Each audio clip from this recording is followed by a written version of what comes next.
ನಮಸ್ಕಾರ ವೀಕ್ಷಕರೇ, ಈ ದಿನ ನಾನು ಮೀನಿನ ತವಾ ಫ್ರೈ ಹೇಗೆ ಮಾಡೋದು ಅಂತ ತಿಳಿಸ್ಕೊಡ್ತೀನಿ. ಮೊದಲಿಗೆ ಕಾಟ್ಲಾ ಮೀನನ್ನು ತೊಗೊಂಡಿದ್ದೀನಿ.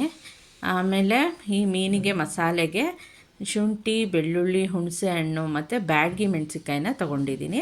ಬ್ಯಾಡಗಿ ಮೆಣಸಿನ್ಕಾಯಿ ಕಲರ್ ಬರುತ್ತೆ, ಅದರಿಂದ ಈ ಮೆಣಸಿನ್ಕಾಯಿನ ತೊಗೊಂಡಿದ್ದೀನಿ. ಬ್ಯಾಡಗಿ ಮೆಣಸಿನ್ಕಾಯಿನ ನುಣ್ಣಗೆ ರುಬ್ಕೋಬೇಕು. ಅದಕ್ಕೆ ಒಂದು 10 ನಿಮಿಷ ನೀರಿನೊಳಗೆ ಇದನ್ನು ನೆನೆಸಿ ಇಟ್ಕೋಬೇಕು. ಕೆಲವು ಆರ್ಟಿಫಿಷಿಯಲ್ ಅಡಲ್ಟ್ರೆಂಟ್ಸ್ ಹಾಕಿರ್ತಾರೆ, ಕೆಂಪು ಕಾಂಡ್ಲಿ ಮೆಣಸಿನ್ಕಾಯಿ ಅಂತ. ಆದ್ದರಿಂದ ಈ ಬ್ಯಾಡಗಿ ಮೆಣಸಿನ್ಕಾಯಿನ ತೊಳೆದು ಉಪಯೋಗಿಸೋದು ಬೆಸ್ಟು. ಆರ್ಟಿಫಿಷಿಯಲ್ ಆರೆಂಜ್ ಕಲರ್ನ ಹಾಕಿರ್ತಾರೆ ಕೆಲವರು.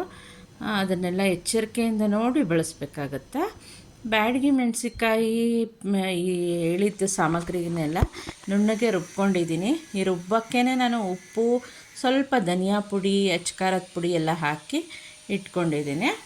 ರುಬ್ಕೊಂಡಿದ್ದೀನಿ.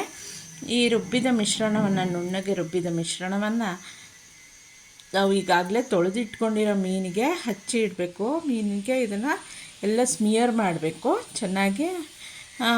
ಮಸಾಲೆ ಈ ಮೀನಿಗೆ ಹಿಡಿಯೋ ರೀತಿ ಎಲ್ಲನೂ ಅದ್ರ ಮೇಲೆ ಹಚ್ಚಿ ಇಡ್ತಾಯಿದ್ದೀನಿ. ಇಟ್ಬಿಟ್ಟು ಇದನ್ನು ಒಂದು ಅರ್ಧ ಗಂಟೆ ಹಾಗೆ ಫ್ರಿಜ್ಜಿನಲ್ಲಿ ಹಾಗೆ ಇಡಬೇಕು. ಇದರಿಂದ ಉಪ್ಪು ಖಾರ ಚೆನ್ನಾಗಿ ಹಿಡಿಯುತ್ತೆ. ಆನಂತರ ಇದಕ್ಕೆ ತವಾ ಮೇಲೆ ಇದನ್ನು ಫ್ರೈ ಮಾಡಬೇಕಾಗತ್ತೆ. ತವಾನ ಇಟ್ಟಿದ್ದೀನಿ, ಸ್ವಲ್ಪ ಎಣ್ಣೆ ಹಾಕ್ಕೊಂಡು ತವಾ ಮೇಲೆ ಈ ಬಿಸಿ ಆದ ನಂತರ ಈ ಎಲ್ಲ ಮೀನುಗಳನ್ನು ಏನಿದೆ ಅದನ್ನೆಲ್ಲ ಫ್ರೈ ಮಾಡಲಿಕ್ಕೆ ಹಾಕ್ತಾಯಿದ್ದೀನಿ.